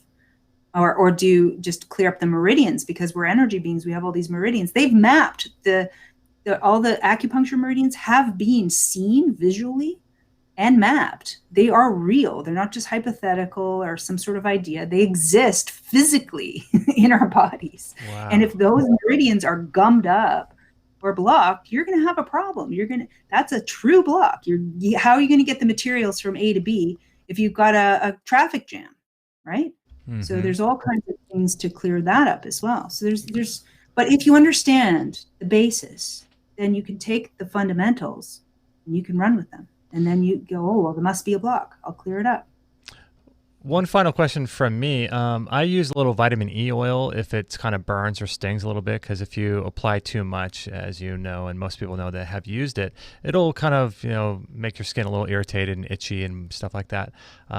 Is vitamin E a good substance to use with it in case that happens, or what do you do about that, about the itching? Yeah, well, aloe is typically used, and you'll see formulations like, for example, I sell a gel, and it's a aloe gel with Dmso, because the Dmso is heat producing and the aloe is cooling. So you've got sort of a synergy there where you're heating up as you go, but you've got the cooling coming behind it. Vitamin E is excellent because it nourishes the skin. It'll accelerate the healing of that, and it'll probably lessen some of the itching. And yeah, whatever works, whatever will accelerate the skin to repair is really what you're after. So if you can use a vitamin C salve. I make a jewelweed salve that would work. You can use calendula. There's lots of things that you could put on the skin to say, hey, calm down now. You had a run through, but now relax, right? That sort of idea. So anything that would be cooling, nourishing, tempering to the skin, totally work, and vitamin E is great for that. Mm-hmm. Cool. Well, Amanda, thanks so much for being on. Like, it was so cool to learn more about Dmso. We've done 600. This is, 661. And I don't think we've ever done a show. I've been using this stuff for years, and we've never done a show on it. So it's super cool to have you on. Fantastic. It's been really fun. I really like your interview style. We can flow with a lot of topics, and I really appreciate the time. And yeah, it was really fun. It's funny is that before we kind of diverted, I think we diverted around 17 minutes into Dmso, but we started off talking about, recall healing and spiritual, emotional stuff. And man, I can talk with people all day about that. And so maybe we'll have to do some more shows. If you're interested in coming on again, it'd be fun to, I know you're into so many other things too. So that would be really, really fun. Oh, absolutely. I can talk forever. Cool. I never have issue with that. It's exciting for me because we're in this era now where we have to get this figured out. We have to know, right? And so the more I can share, the more I can tell you how to do it. That's my purpose and my passion. So yeah, I'd love to do more shows. Absolutely. Awesome. Okay, cool. Well, I'll send you, a link and you can schedule out in the future. But thanks so much. What are you going to do? Are you going to do anything fun the rest of today? Fun. Oh, yeah. Well, I have a lot going on. I make over 150 natural remedies, so I'm always formulating and making. But I love making cold processed soap. That's my new passion. And so I just made a soap last night, and for the first time I made a blue soap because I got this beautiful indigo. It's like indigo plant. So I only use natural dyes and natural things in my soaps. And so I finally made a blue soap. It's been a while, so I'm excited to cut it because it's like this. It's just such a sensual process making soap. It's very feminine and very. It's just I love it. So I'm gonna do that tonight. I'm looking forward to that. Cool. That's awesome. Yeah. That's so great. So you're in your store now. Is that your location where you are in Ontario, Canada? Yep, that's right. Yeah. That's cool. And so do you have to wear a mask, and what's the deal with all that going on there? Do you have to do any of that? No, never. I mean, the thing, I'm in Canada, and I'm very vocal about this whole pandemic, and I have a lot of videos on it, a lot of exposures and things. Mask is like, it's purposeless. It's actually damaging. It makes no sense. None of the things that we're being told make any sense for actual health, actual truth, science, anything. It's all just a psychological exercise, all of it. How many people will just nod and do what they're told rather than actually think and understand and do research, right? So I think it's a grand test that our handlers have given us to see how many will just blindly follow rather than think, hey, wait a second, carbon dioxide is my waste. Why am I rebreathing that with a mask? How is that actually helping my health to rebreathe my own toxic output, right? Just that alone should be top of mind question. How is that going to help my lungs, which apparently is supposed to be a lung issue? How is that helpful to my lungs? They want you scared of the unseen. They want you scared of something you can't verify.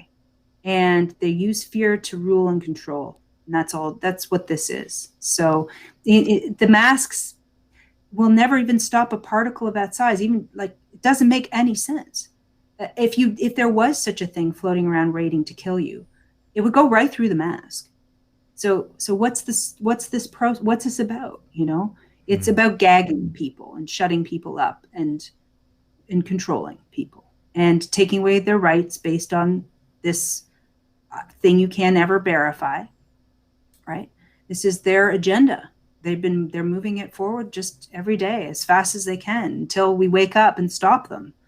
Right? And so the more we can realize that you don't just agree with what you think the dictate is, because that's exactly what people are just watching the television. They're succumbing to brainwashing, and they're allowing themselves to follow along with the herd mentality.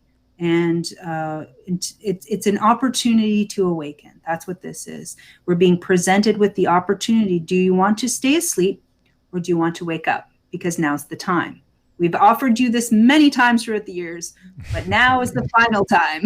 Yep. Would you like to wake up or not? Because there's loads of information out there. My friend, Dr. Andy Kaufman, talks a lot about this as well. And we are teaming up to do some work together. And I'm going to be interviewing him soon as well.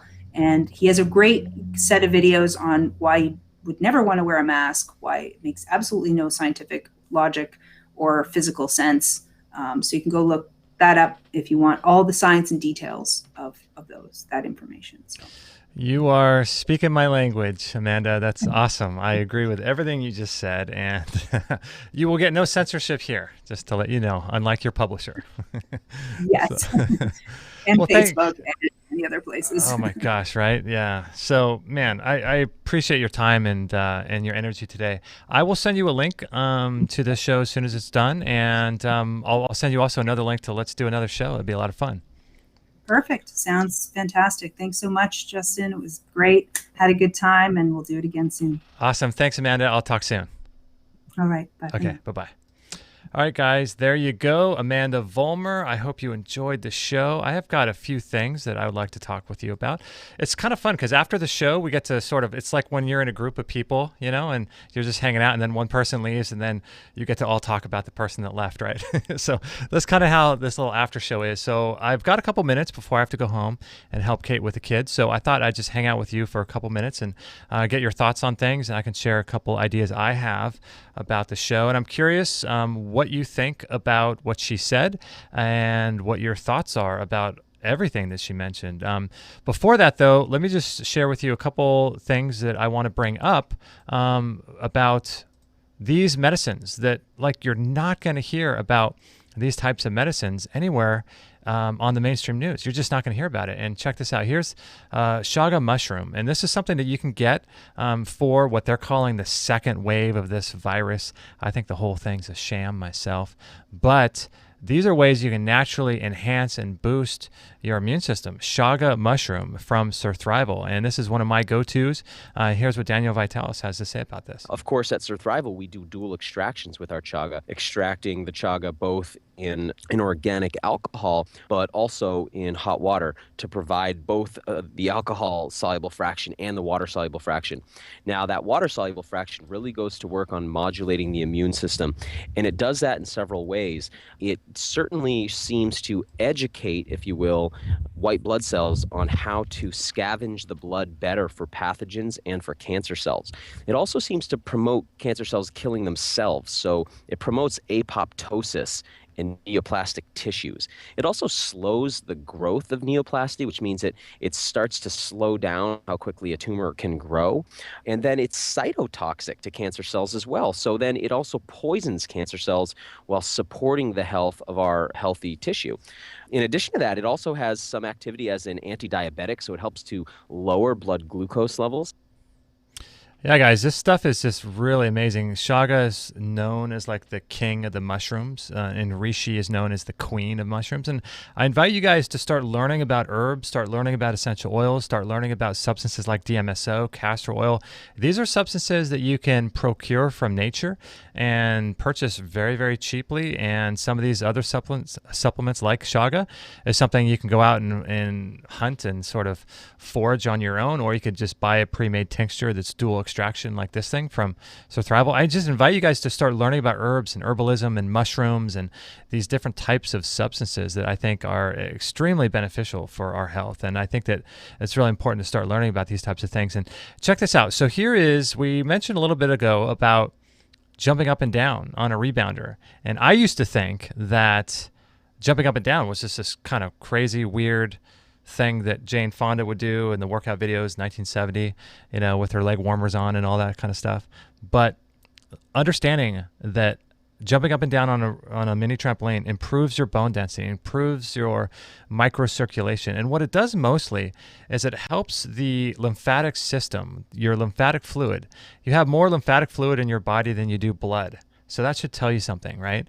So whenever you're sick, the first place the doctor will check is like your groin, your armpits, your neck, your lymph nodes, right, to see if you're sick, because those will swell. And those lymph nodes are protecting the internal organs of your body, right? So if you get like a cut on your hand, that's got some sort of infection on it and the thing really gets bad, the poisons from that cut are going to be sequestered in your lymph nodes in your armpit to protect your internal organs from that.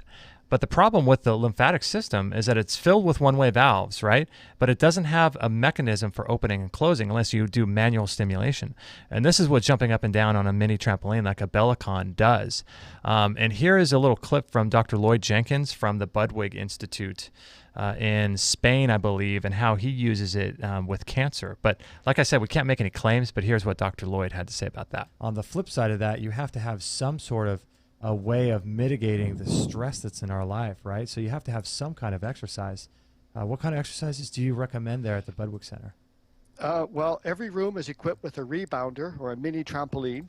So we really believe in the little mini trampoline. I noticed you're advertising that just recently on your program. We feel that's one of the safest, most gentle and effective lymphatic cleansing things that people can do. They're not expensive really, and they can just do a few minutes, maybe 2 or 3 times a day. So lymphatic drainage using the rebounder is very important. Someone who has advanced cancer, we just have them mostly do the trampoline, and they can even sit on the trampoline if they have to and bounce up and down, but some kind of exercise to keep the lymph system moving, and so that they don't just, because if you don't do anything, your body just wears out. The body has to work, the heart has to pump. Yeah, my friends. So this is one of those great ways to sort of manually stimulate your lymph system, right? So what I like to do is I like to jump up and down on this mini trampoline, and I usually go for about 30 minutes. And I do it in the sun for full spectrum UV light from the sun, impacting our photoreceptors in our skin and in our eyes to impact my hormone health. But I do it in the sun, fresh air, fresh, just being in the sun, exposed as much as possible. And then what I'll do is jump in the sauna after that to detoxify all of these sort of heavy metals out of my body, out of my fat cells. It's just a great device. That's the Relax, or this is the Bellicon Rebounder. So what's cool about it is it uses like little bungee ropes. And not springs. I don't know if you guys have jumped on those ones with springs, but they're really loud. The springs break. It's no good.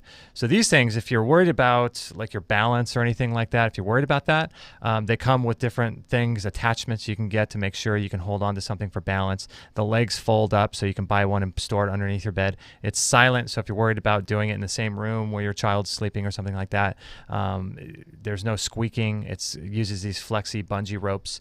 So this is just a really cool thing that I've used for about 7-8 years now, and I highly recommend getting one of these devices, and that way you can use it at home and combine it with sauna therapy and some of these other substances to further enhance your health. So I'm curious what you guys think about. Oh, by the way, all of these products can be found at biochargeme.com. If you're on YouTube or Facebook, you can go down to the description. There's links for all these down below there. And then there's also links at extremehealthradio.com/661 if you're listening on a podcast version.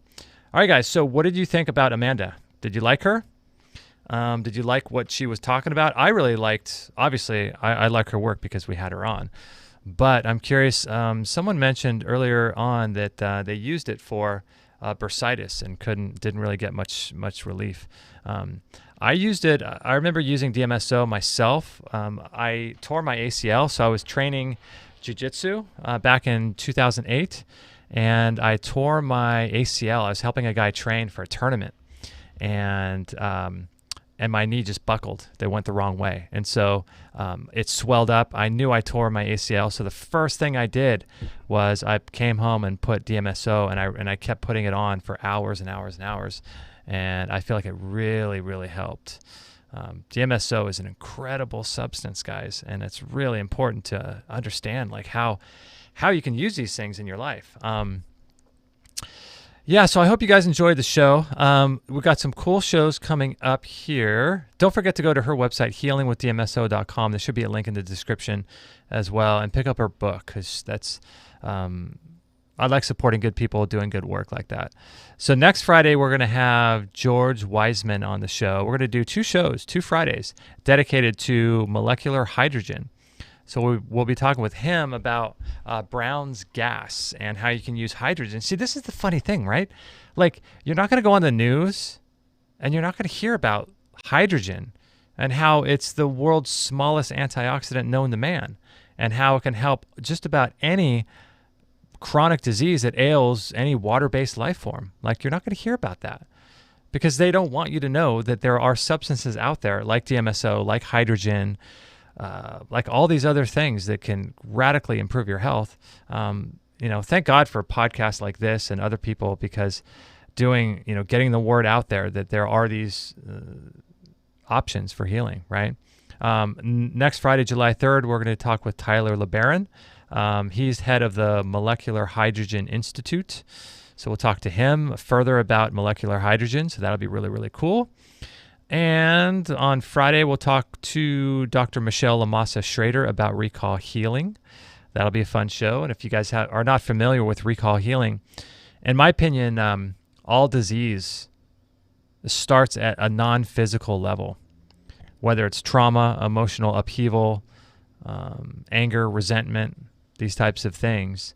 This is where disease begins, is in these emotional, spiritual levels, because this is what's running our body and our systems, and this is what's causing our cells and our DNA to operate the way it does, right?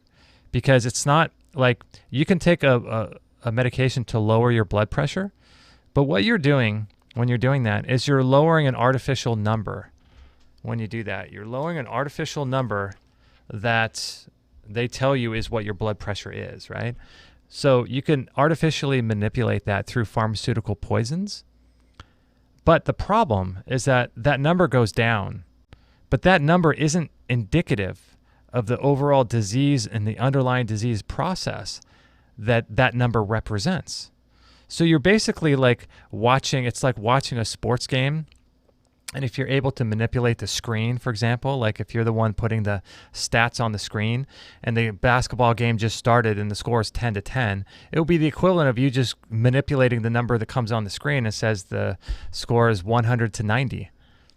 It doesn't mean that the game actually is still in the first few minutes and there's no way that any team could have scored 100 points in 2 minutes.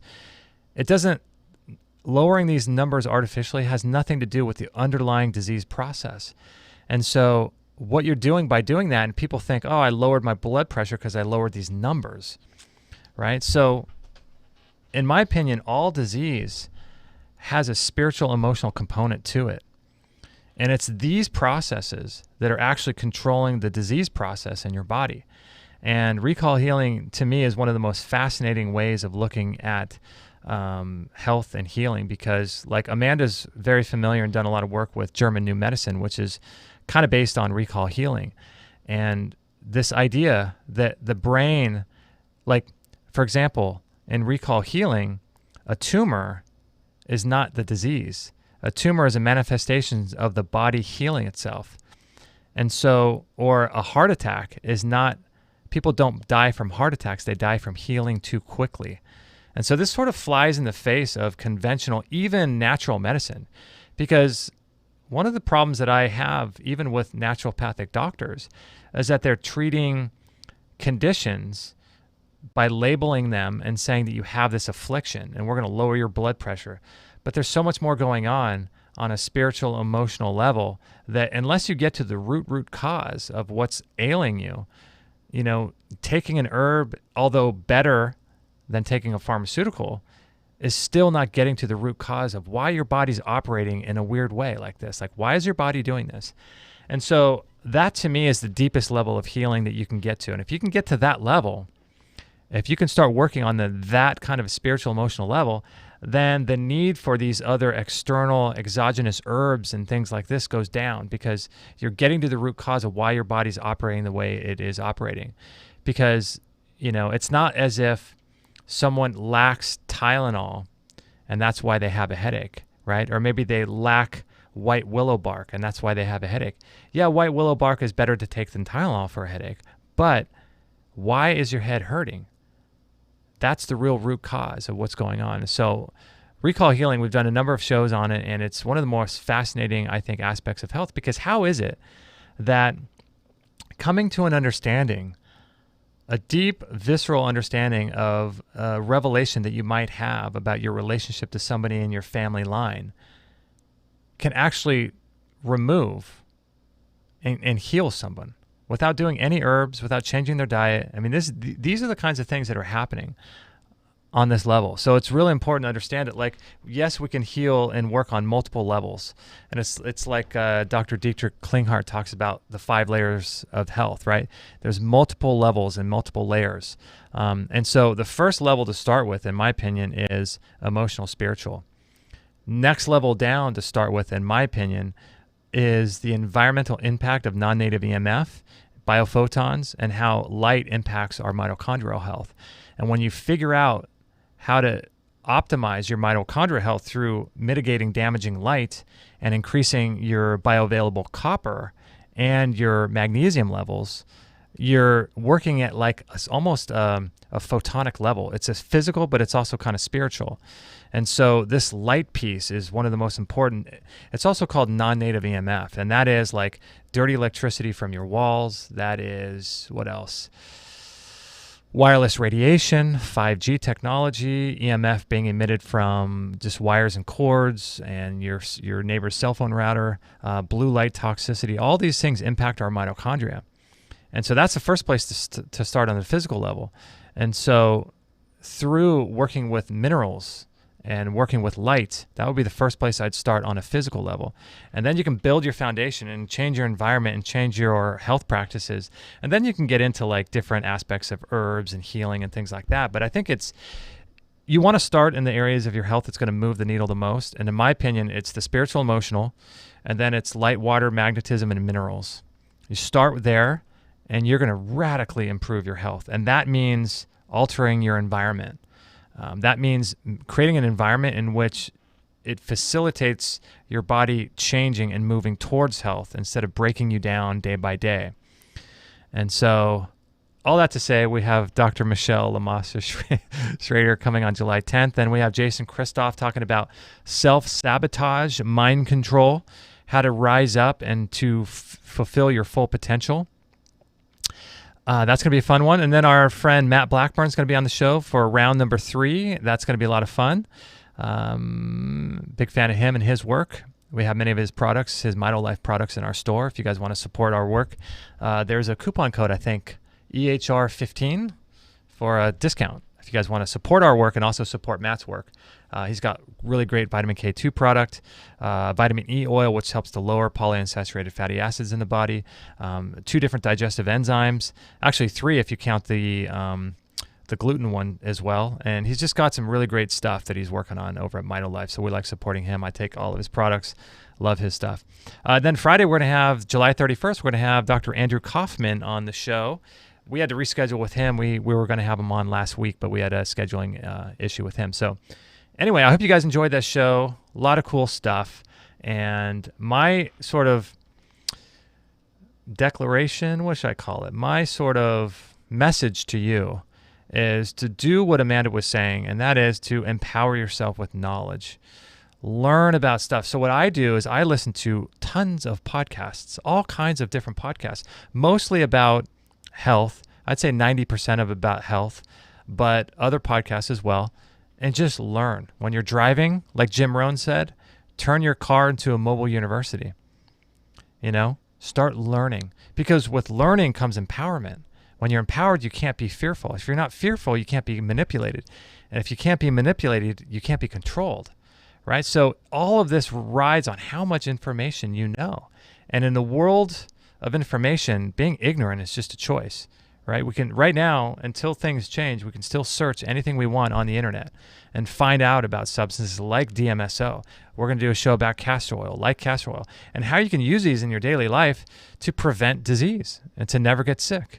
And that's really what we're all about here. So I hope you guys enjoyed the show. It was a lot of fun having Amanda on. We're going to have her on again and talk with her about different substances. And so what we do inside the Extreme Health Academy, come and join us in there, guys. Like, I'm telling you guys, it is the most amazing place. We have weekly live Zoom meetings. We're going to take your health and turn it around. We're going to give you all the support, encouragement, motivation, protocols, and tools and inspiration you need to turn your health around. And that's is why I created Extreme Health Academy, because there's like a lot of things that we can talk about in theory, but then how do we put them into practice? And that's where we go deep in the Extreme Health Academy. So if you're listening on YouTube, Facebook, or Twitter, there should be links down below to a free 14-day trial. So come and join us. Say hello in the forums. Tag me. My name's @JustinStelman. And come and join us there, and we can talk further about what you have going on and how we might be able to facilitate changing your environment to help you further heal. So that's what we're all about in the Extreme Health Academy. How can we get your health to a brand new level? And support each other in the process and make friends and have a community around us that aren't scared, walking around in fear with a mask on, getting mad at you for not wearing a mask. This is why we're creating the Extreme Health Academy. So if you go to extremehealthacademy.com, enter the code EHR14, that will give you a free 14-day trial. And I would love to connect with you personally and get to know you and help you by sharing as much as I possibly can. I've been doing this show since 2012. I've been myself living this kind of lifestyle since 2003, so 17 years. So I picked up a few things that might be able to help you. I'm an avid researcher. I've got access to all kinds of information, and I can help you find something that's going to help you heal. So come and join us, extremehealthacademy.com. Stay tuned to our shows. Next week, we're going to be talking with George Wiseman about Brown's gas for health, and that should be really fascinating to talk with him about that, because this again is something that most people probably have never heard about before. So that's it, guys. Episode 661 is in the books. I hope you enjoyed it. Pass it along to your friends. If you want access to any of the links we talked about, everything will be available at extremehealthradio.com/661. And one final note, sort of request I have for you guys. If you could share the show like on your Facebook wall or something. If you're on Facebook, share the Facebook link or the YouTube link, whatever you want. But many of you guys know there's so much censorship that's happening in today's world, and the only way to get around that is when people share powerful information like this show and other shows like it. So please consider sharing our show on your Facebook wall or on your Twitter account or on your Instagram account. Tag us at Extreme Health Radio. I'm not just saying that. I'm saying that because I want the information to get out there, and I want to be able to help other people. But it's also because the censorship is so big these days, and this is the only way around that is when people share our content. And so I just implore you guys and ask you to consider sharing our show if you would. That would be really helpful. One final thing also, if you go to our website, extremehealthradio.com, sign up to the newsletter. There's a little special bonus there. I can't tell you about what it is on the air, but right after you sign up, there's a bonus kind of really cool surprise there for you. So join the newsletter and you'll get access to all the shows that we have going on, our upcoming shows, our past archive shows, and also if you subscribe on iTunes as well. 6 days a week, there's our best of episodes, and then on Sunday night comes this show that we do live on Friday mornings. All right, guys, love you guys so much. You guys are amazing. Thank you. I really appreciate all your support over the years. You guys are just awesome. So I appreciate it. I love you, and I'll see you next week with George Wiseman all about hydrogen and Brown's gas. No material on this blog is intended to suggest that you should not seek professional medical care. Always work with qualified medical professionals, even if you educate yourself in the field of live food, nutrition, and alternative medicine. I'm not a doctor, nor am I offering readers medical advice of any kind. None of the information offered here should be interpreted as a diagnosis of any disease, nor an attempt to treat or prevent any disease or condition. While information in this blog is discussed in the context of numerous conditions, it can be dangerous to take action based on any information in this blog or to start any health program without first consulting a health professional. The content found here is for informational purposes only and is in no way intended as medical advice, as a substitute for medical counseling, or as a treatment/cure for any disease or health condition, and nor should it be continued as such. Always work with a qualified healthcare professional before making any changes to your diet, prescription drug use, lifestyle, or exercise activities. This information is provided as is, and the reader/viewer assumes all risks from the use